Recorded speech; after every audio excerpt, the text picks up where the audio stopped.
every crime is a wound on the world. We're here to dissect it, layer by layer, to find the truth buried within. This is Anatomy of Crime. The air on May 13, 1985, was thick with the promise of a humid Philadelphia summer, but on the 6,200 block of Osage Avenue, a tidy street of brick row houses in the Cobbs Creek neighborhood, the air was different. For months it had been filled with the noise of profanity-laced sermons blasted from a loudspeaker. For weeks it had been filled with the anxiety of residents who felt like prisoners in their own homes. And on this Monday morning, it was electric with a terrifying new tension. The street had been cleared, the residents evacuated, and in their place were over 500 police officers, armed not just with sidearms, but with automatic weapons, M16s, and a .50 caliber machine gun. Their focus was a single house, 6,221 Osage Avenue, a home that had been turned into a fortress. From above, the city looked like any other, a sprawling grid of concrete, steel, and life, but a Pennsylvania State Police helicopter was circling that single point in the grid, carrying a payload that was utterly alien to the concept of domestic policing. An FBI agent on the scene had advised against its composition, warning that it was not just an explosive, but an incendiary. His advice was ignored. The payload was a satchel bomb, containing a commercial explosive called Tovex and a block of military-grade C4.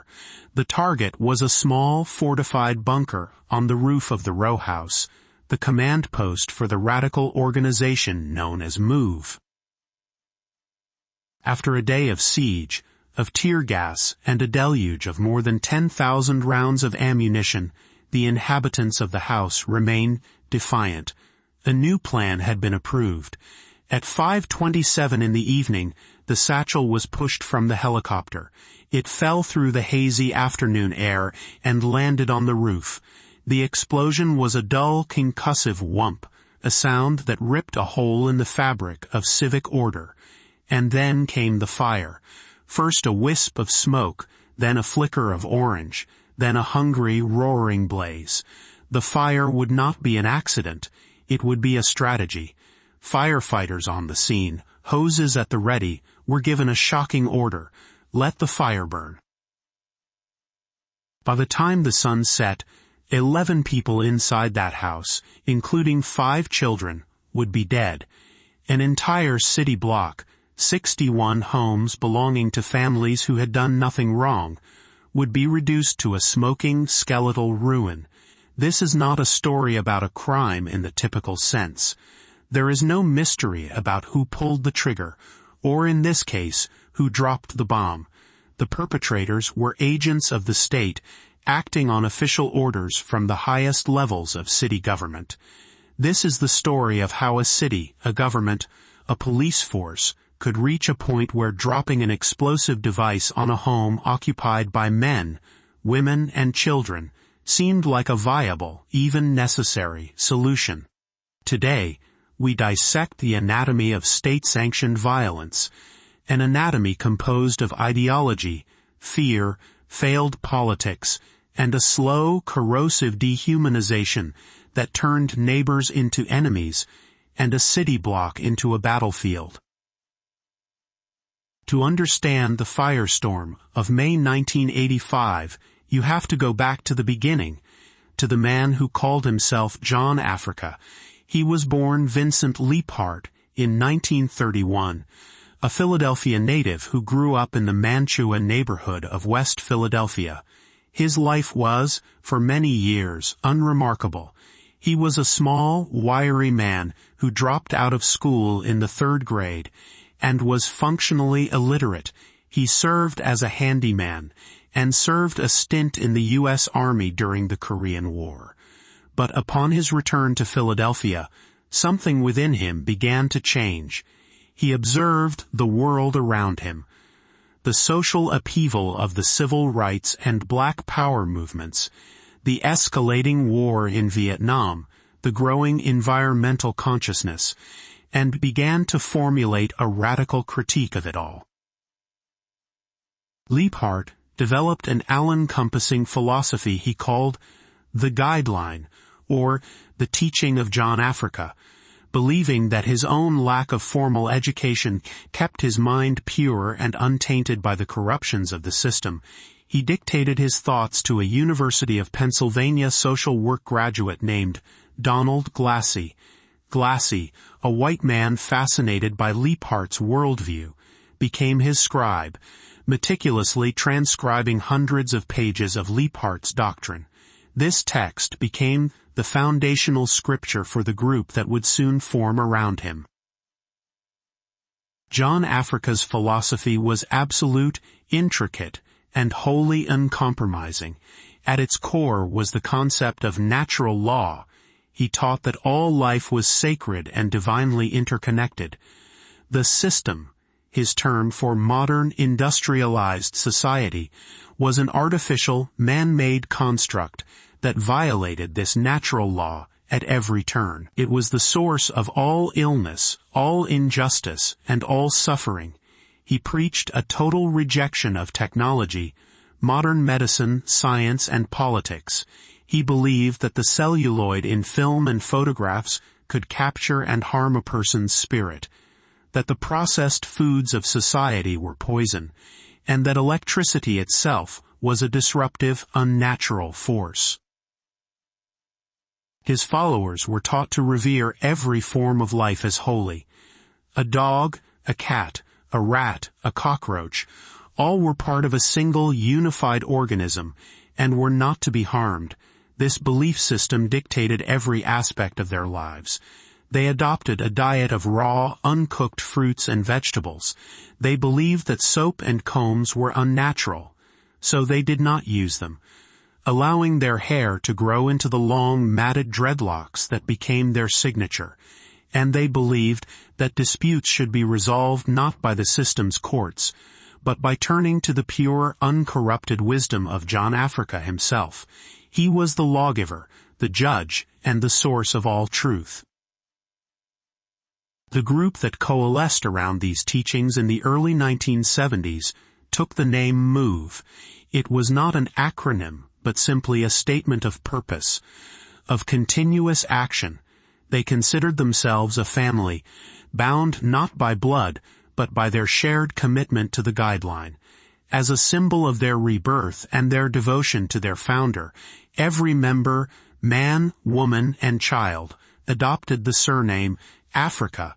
They established their first major commune in a house in Powelton Village, a racially and economically integrated neighborhood in West Philadelphia known for its tolerance and progressive politics. That tolerance would soon be tested to its absolute limit. The Move House at 33rd and Pearl Street was a living embodiment of their philosophy. The yard was allowed to grow wild, a chaotic tangle of weeds and untamed nature in a neighborhood of manicured lawns. Food scraps and waste were composted in large, open piles, which, in accordance with their beliefs, attracted rats and insects. These creatures were welcomed, not exterminated. Dozens of dogs and cats, many of them strays rescued from the streets, roamed the property untethered. The smell, as neighbors would later testify, was often overpowering. But it was the noise that became the most significant point of contention. Move saw it as their duty to enlighten the world, to rail against the injustices of the system. They did this by broadcasting their ideology through bullhorns and loudspeakers, often for hours on end, day and night. The sermons were a blistering, profanity-laced assault on everything they deemed corrupt: the government, the police, the zoos, the schools, the corporate world. For the people who lived next door, life became a living hell. They were a captive audience to a sermon they never wanted to hear. Complaints to the city began to pour in. The neighbors described a litany of grievances: the unbearable stench, the constant noise that made sleep impossible, the packs of dogs that roamed the streets, and the increasingly confrontational and threatening behavior of MOVE members. When confronted, MOVE was unyielding. They were living according to natural law, and any attempt to impose the system's ordinances, health codes, noise violations, leash laws, was seen as an act of persecution. They began stockpiling weapons, claiming it was for self-defense against a violent system they knew would eventually come for them. Every ticket, every court summons, every police visit only reinforced their paranoia and their belief that they were righteous warriors fighting an existential battle against a corrupt world. The city of Philadelphia was in a bind. MOVE's behavior was deeply antisocial, yet it fell into a gray area of the law. They were, in their own way, exercising their right to free speech and freedom of religion. The man in the mayor's office at the time was Frank Rizzo, a former police commissioner with a national reputation as a hard-nosed, law-and-order politician. Rizzo's relationship with Philadelphia's black community was fraught with tension, and he was not known for his patience or his willingness to negotiate with radical groups. As the complaints from Powelton Village escalated, Rizzo's administration decided that MOVE had to be removed. After years of simmering conflict, the city secured a court order to blockade the MOVE compound in May of 1977, cutting off their supplies and intending to starve them out. The blockade lasted for months, but failed to dislodge the group. Finally, the city decided on direct action. On August 8, 1978, a massive force of police officers, firefighters, and city workers descended on the Powelton Village house. The plan was to use fire hoses to flood the basement and drive the members out. But as police began to move in, a shot was fired. In an instant, the scene erupted into a full-blown gun battle. Police accounts state they came under heavy, sustained fire from rifles and shotguns inside the house. They returned fire with overwhelming force. In the midst of the chaotic exchange, police officer James Ramp, who was moving in to take cover, was struck by a single bullet. The shot entered the back of his neck and killed him almost instantly. The firefight raged on, but eventually, the MOVE members, choking on tear gas and drenched from the fire hoses, began to surrender. The images broadcast from the scene were shocking. As a MOVE member named Delbert Africa emerged, unarmed, and with his hands up, he was swarmed by police officers. He was thrown to the ground, his hair was pulled, and he was brutally kicked in the head and torso and beaten with a police helmet and a shotgun butt. The assault was captured on film and became an emblem of the police department's animosity toward the group. 9 MOVE members, 5 men and 4 women, were arrested and charged with the third-degree murder of Officer Ramp. The trial was a flashpoint of controversy. The prosecution argued that the fatal bullet had been fired from the house by one of the members. The defense, however, presented a compelling alternative theory, that Officer Ramp had been killed by friendly fire in the confusing crossfire. They pointed to the testimony of eyewitnesses who suggested Ramp was facing the house when he was shot, yet his fatal wound was to the back of his head. They argued that the sheer volume of police gunfire made it impossible to definitively trace the bullet's origin. Despite the conflicting evidence, all 9 defendants, who would become known as the MOVE 9, were convicted and sentenced to 30 to 100 years in prison. For MOVE, the convictions were the ultimate betrayal, absolute proof that the system was a racist, murderous machine designed to eliminate them. The MOVE 9 became martyrs, political prisoners whose freedom would become the group's central, non-negotiable demand. For the Philadelphia police, the death of Officer Ramp cemented their view of MOVE as a violent cop-killing cult. The siege of 1978 carved a deep wound in the city's psyche. It created a legacy of bitterness and a thirst for vengeance that would fester for 7 years, setting the stage for an even more catastrophic confrontation. Following the destruction of their Powelton Village home and the imprisonment of the Move 9, the remaining members of the group, led by John Africa, needed a new base of operations. In 1981, they purchased the house at 6221 Osage Avenue, in the Cobbs Creek section of West Philadelphia. This was a different kind of neighborhood. Unlike the bohemian, transient nature of Powelton Village, Osage Avenue was a stable, tight-knit community of black working and middle-class families. It was a street of homeowners, people who took pride in their properties and had invested their life savings into their small piece of the American dream. They were churchgoers, city workers, and retirees. They valued peace, quiet, and the norms of community life. They had no idea who their new neighbors were. It didn't take long to find out. Move reconstituted itself in the new house, and their numbers grew as some members had children. Soon, the same patterns of behavior that had plagued Powelton Village began on Osage Avenue. They immediately began to fortify the house, treating it not as a home but as a defensive compound. They covered the windows and doors with thick planks of wood and salvaged materials.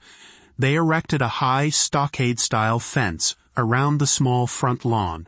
Most alarmingly, they constructed a large bunker on the roof, reinforcing it with railroad ties and steel plates. The house was slowly being transformed into a weaponized fortress in the middle of a peaceful residential street. And then the loudspeakers started again. For 18 months, from late 1983 through the spring of 1985, Move broadcast their sermons at all hours of the day and night. The messages were a torrent of rage, a mix of ideological diatribes and profanity-laced personal attacks on public figures. Their central, all-consuming demand was the release of the Move 9. For the neighbors, life became an unending nightmare. The noise was inescapable. It rattled their windows and invaded every corner of their lives. Children couldn't sleep. The elderly couldn't get a moment's peace. But it was more than just the noise.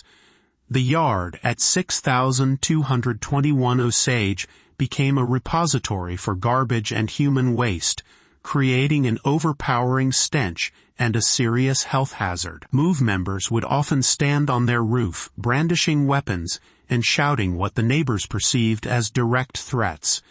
People became afraid to let their children play outside. They felt besieged, held hostage in their own homes by a group that operated completely outside the bounds of civic society. The neighbors did everything by the book. They called the police, but were often told little could be done. They filed complaints with the city's health and licensing departments.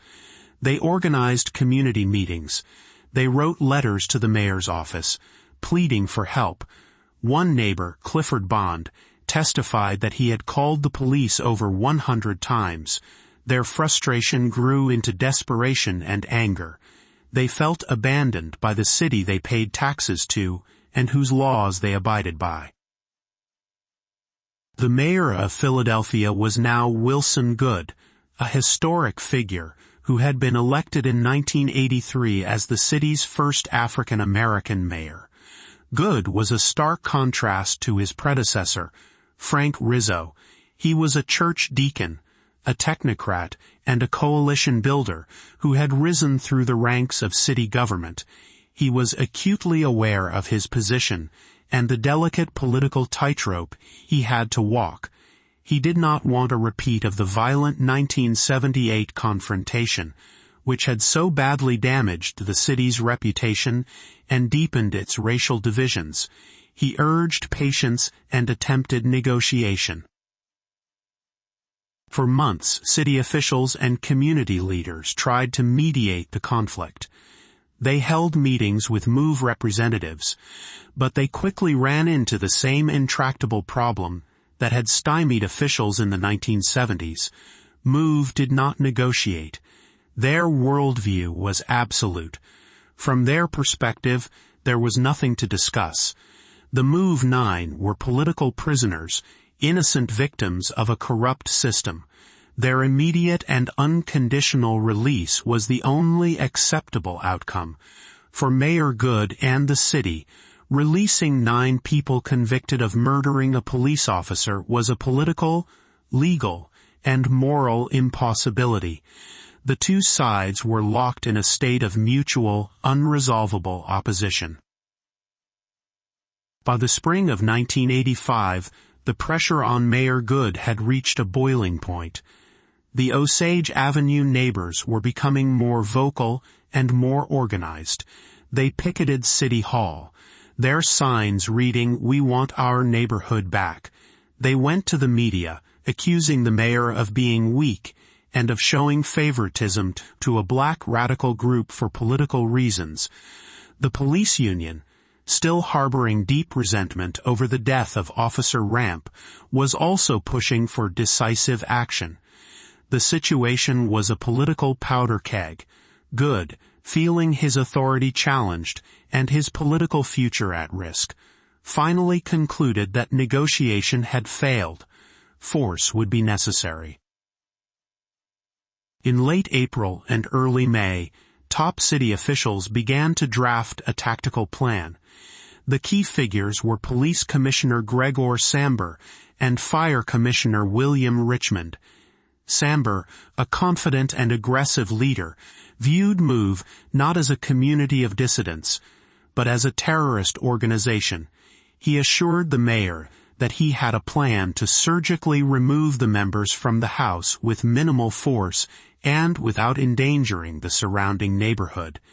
The plan involved using tear gas to incapacitate the members and high-pressure water cannons to dislodge the rooftop bunker, allowing SWAT teams to enter. Samber confidently predicted the entire operation would be over in a few hours. Based on these assurances, Mayor Good authorized the plan. He signed the eviction notices and arrest warrants for several MOVE members on charges ranging from disorderly conduct to making terroristic threats. The date was set for Monday, May 13th. On Sunday, May 12th, Mother's Day, police began the quiet, orderly evacuation of the 6,200 block of Osage Avenue and the surrounding streets. Residents were told to pack a small bag and prepare to be away from their homes for 24, perhaps 48 hours at most. They secured their homes, took their children and pets, and left, trusting that the city knew what it was doing. They had no idea they were saying goodbye to their homes, their possessions, and their community forever. As they departed, a massive police force moved in, turning their quiet residential street into a heavily armed, militarized zone. The city of Philadelphia was preparing to serve a warrant on itself. The dawn of Monday, May 13th, broke over a neighborhood under occupation. The silence was heavy, unnatural. More than 500 police officers had established a 4-block perimeter. SWAT teams were positioned on rooftops. Armored vehicles were in the streets. The city had marshaled a force equivalent to a small army to deal with 13 people, 7 adults and 6 children, inside a single row house.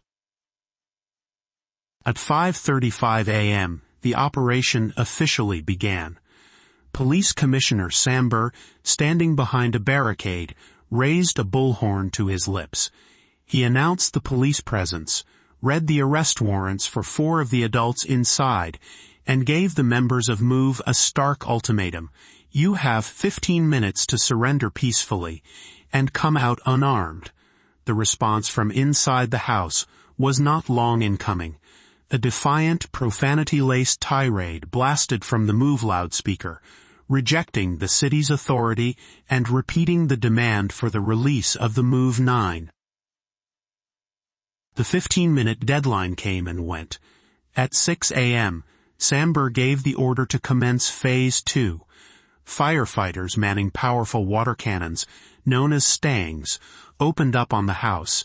For nearly 90 minutes they pounded the rooftop bunker and the front of the building with thousands of gallons of water per minute.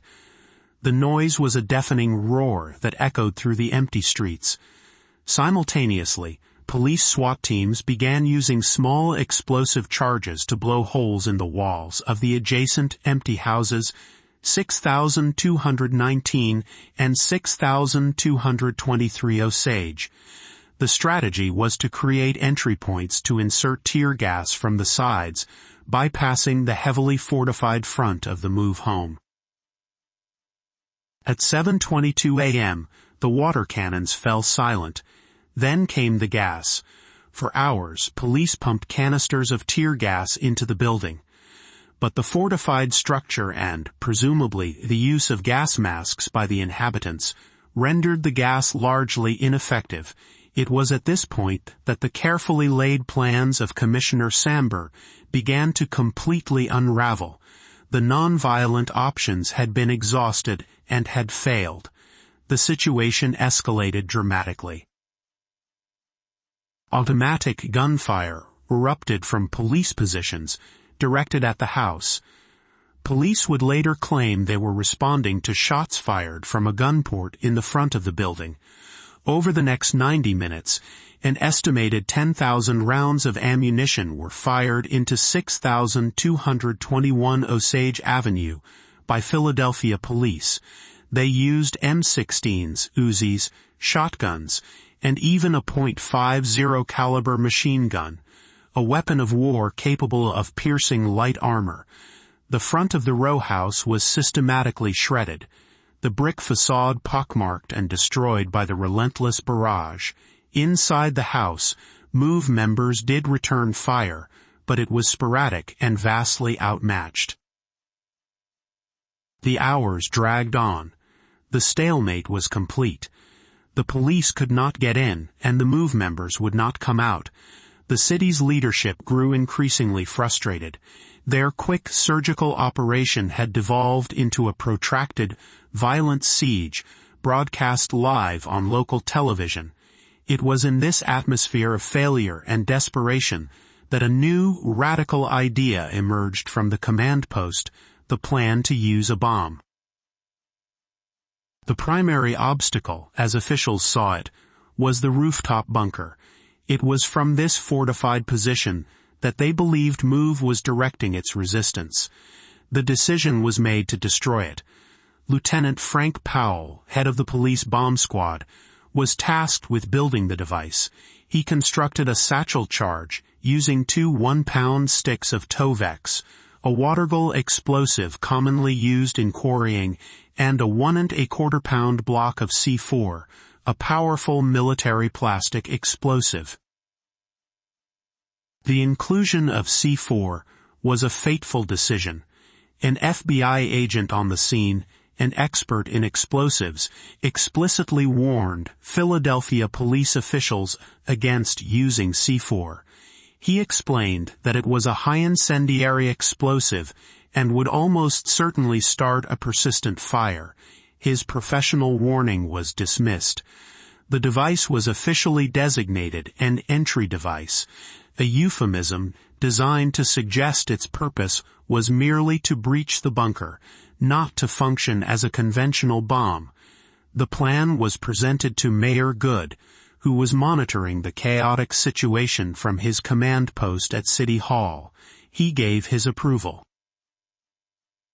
At 5:27 p.m., after a final perfunctory warning was issued over the bullhorn, a Pennsylvania State Police helicopter lifted off, carrying Lieutenant Powell and the satchel bomb. It hovered just 80 feet above the roof of 6,221 Osage Avenue. Powell lit the 45-second fuse, leaned out, and dropped the bomb. It landed squarely on the bunker. The explosion sent a shockwave through the neighborhood, and it did exactly what the FBI agent had predicted. The C4 ignited the flammable materials of the bunker, the wooden railroad ties, the tar paper roofing. A fire started immediately. What happened next transformed a disastrous police action into a historic municipal crime. The Philadelphia Fire Department was on the scene with trucks, water, and hundreds of trained professionals ready to act. A fire on the roof of a single row house is a routine, easily containable event for any modern fire department. But the order from Fire Commissioner William Richmond was to hold the water. He made the decision, with the full knowledge and consent of Police Commissioner Samber, to let the fire burn. The official rationale, offered later during investigations, was twofold. First, they wanted the fire to accomplish what the bomb had not, the complete destruction of the bunker. They intended to use the fire as a tactical weapon to create an entry point for police. Second, they claimed they were concerned for the safety of firefighters, believing they would be shot at by MOVE members if they approached the house to extinguish the flames. And so, for over an hour, firefighters stood and watched as the fire grew. They were ordered to adopt a defensive posture, spraying water on the neighboring houses to prevent the fire from spreading, but to put no water on the source of the blaze itself. This strategy was fatally flawed. The fire, fueled by the wind and the flammable materials of the old row houses, quickly grew beyond their control. It entered the cockloft, the common attic space that runs along the top of a row of houses. Once inside this shared space, there was nothing to stop it. The fire began to move horizontally, from one roof to the next, a creeping, unstoppable wave of destruction.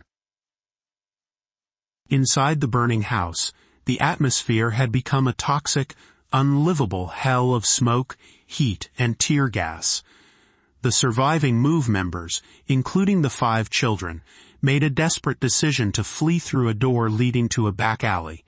Ramona Africa, one of only 2 people who would survive from inside the house, later gave chilling testimony about what happened next. She claimed that as they tried to exit the building, they were met with a hail of police gunfire, which forced them back into the inferno. Police on the scene vehemently denied this, stating that they only fired after being fired upon from the alley. The truth of that moment in the smoke-filled alley remains one of the most bitterly contested aspects of the entire day. What is certain is that the escape attempt failed. The fire was now a raging conflagration, a firestorm entirely of the city's own making. It devoured 6,221 Osage, then 6,223, then 6,225. House by house, the fire marched down the block, consuming the homes and memories of the very citizens the city had sworn to protect. The residents of Osage Avenue, watching from behind police lines blocks away, could only stare in horror and disbelief as their lives were turned to ash by a fire their own government had started, deliberately allowed to burn, and was now powerless to stop. By the time the blaze was finally brought under control late that night, an entire community had been annihilated. The morning of May 14th revealed a scene of apocalyptic devastation. Where a vibrant neighborhood once stood, there was now a smoldering, blackened ruin. The row houses were jagged, skeletal remains, their brick facades open to the sky like gaping wounds. As investigators in hazardous material suits began the grim task of sifting through the charred debris of 6,221 Osage Avenue, the true human cost of the city's actions became horrifyingly clear. They found the remains of 11 people, 6 adults, John Africa, the group's founder, along with Conrad, Frank, Rhonda, Teresa, and Raymond Africa, and 5 children, 13-year-old Tree, 11-year-old Netta, 9-year-old Delisha, and 2 7-year-olds, Phil and Tomaso, the medical examiner would determine they died from a combination of smoke inhalation, thermal burns, and, in some cases, gunshot wounds. There were only 2 survivors from inside the house. Ramona Africa emerged with severe burns but was alive. She was immediately arrested, and a 13-year-old boy named Bertie Africa, whose birth name was Michael Moses Ward, was found in the alley, naked and also suffering from severe burns. A police officer rushed him to a hospital, saving his life. Their testimony, along with the mountain of physical evidence and news footage, would form the basis of the investigations to come. The public reaction was one of shock, horror, and outrage. A major American city had dropped a bomb on its own citizens. The story became an international symbol of governmental overreach and incompetence. Under immense pressure, Mayor Wilson Goode appointed an 11-member special investigative body, the Philadelphia Special Investigation Commission, universally known as the MOVE Commission. For weeks, they held televised public hearings, forcing the city's top officials to account for their actions under oath. The testimony was a masterclass in bureaucratic finger-pointing and moral evasion. Police officers admitted to firing indiscriminately. Fire Commissioner Richmond stubbornly defended his decision to let the fire burn, a choice the commission would later deem unconscionable. Police Commissioner Samber appeared arrogant and unrepentant. Mayor Goode himself gave halting, often contradictory testimony. He tried to distance himself from the key decisions, claiming he was not fully aware that the bomb contained C4 and that he had ordered the fire to be extinguished after a reasonable time of about 20 minutes, an order that was, by all accounts, never relayed or was simply ignored. The Commission's final report, issued in March 1986, was a blistering, unequivocal condemnation of the city government. It concluded that dropping a bomb on an occupied row house was reckless, ill-conceived, and H.A. Stiley approved.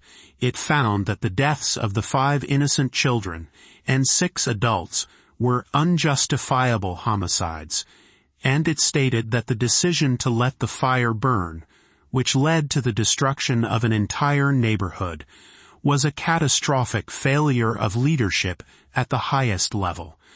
The report placed ultimate responsibility on the mayor, the police commissioner, and the fire commissioner. Despite these damning findings, the commission had no power to bring criminal charges. A grand jury was later convened to investigate the possibility of indicting city officials. In the end, it declined to charge anyone. Not Mayor Goode, who would go on to win re-election. Not Commissioner Samber. Not Commissioner Richmond. No one from the city of Philadelphia was ever held criminally responsible for the events of May 13, 1985. The district attorney argued that while the city's actions were negligent, they did not meet the high legal standard for criminal intent. For many, it was the final bitter injustice. A city had investigated itself and found itself innocent of murder. The legal battles did continue in the civil courts. In 1996, a federal jury found that the city had used excessive force and violated the MOVE members' Fourth Amendment rights against unreasonable search and seizure. It awarded Ramona Africa and relatives of 2 other victims $1.5 million in damages. In a separate suit, the city settled with the families of the victims, including the lone child survivor, Michael Ward, for $12 million. The city also spent tens of millions of dollars to rebuild the destroyed homes on Osage Avenue. But the project was plagued by corruption and shoddy construction. The new houses were so poorly built they were eventually condemned and torn down. leaving the block a scarred, mostly empty landscape for decades, a physical wound on the city that refused to heal. The story has a final, gruesome coda that emerged 36 years later, revealing just how deeply the dehumanization of the MOVE victims was embedded in the system. In 2021, it was discovered that the skeletal remains of at least 2 of the children killed in the bombing, believed to be Tree and Delicia Africa, had never been buried. For decades, their bones had been held by an anthropologist at the University of Pennsylvania Museum and later transferred to another at Princeton. They were used as teaching tools, as case studies in forensic anthropology courses, passed back and forth between prestigious Ivy League institutions without the knowledge or consent of any living relatives. The revelation was a profound shock, a final horrifying confirmation that even in death, these children were denied dignity. They were not treated as human remains to be honored, but as scientific specimens to be studied. The public apologies that followed could not erase the grotesque insult. So we return to our central question. How does this happen? The anatomy of this tragedy is not a single malignant tumor, but a systemic disease with many points of origin. It began with the absolute, fanatical ideology of MOVE, a belief system that intentionally set them on a collision course with the society they rejected. It was nurtured by the city's institutional failure to find any solution other than force, allowing the conflict to fester and escalate over more than a decade. It was inflamed by the raw, unhealed wound of the 1978 shootout, which created a cycle of animosity and a thirst for payback within the ranks of the Philadelphia Police Department. The anatomy is also one of failed leadership, a well-intentioned but ultimately weak mayor who abdicated his command authority at the most critical moments, a police commissioner who viewed a group of citizens as an enemy army to be vanquished, a fire commissioner who turned the tools of rescue into weapons of urban warfare. It was a catastrophic breakdown of the chain of command, a profound failure of moral imagination, and a complete abandonment of the primary duty of government, to protect the lives and property of its citizens. Ultimately, the bombing of Osage Avenue reveals the anatomy of dehumanization.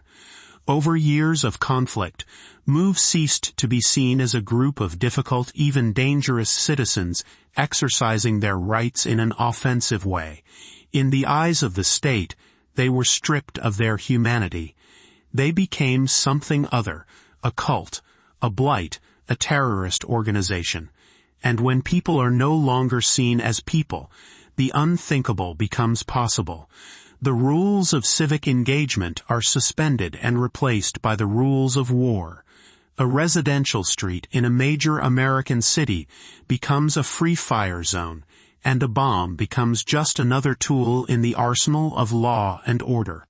The fire that consumed 6,221 Osage Avenue was ignited by C4, but it was fueled by years of fear, hatred, and intolerance. That firestorm stands as a chilling monument to a day when a government declared war on its own people, leaving behind ghosts and questions that still haunt the city of Philadelphia.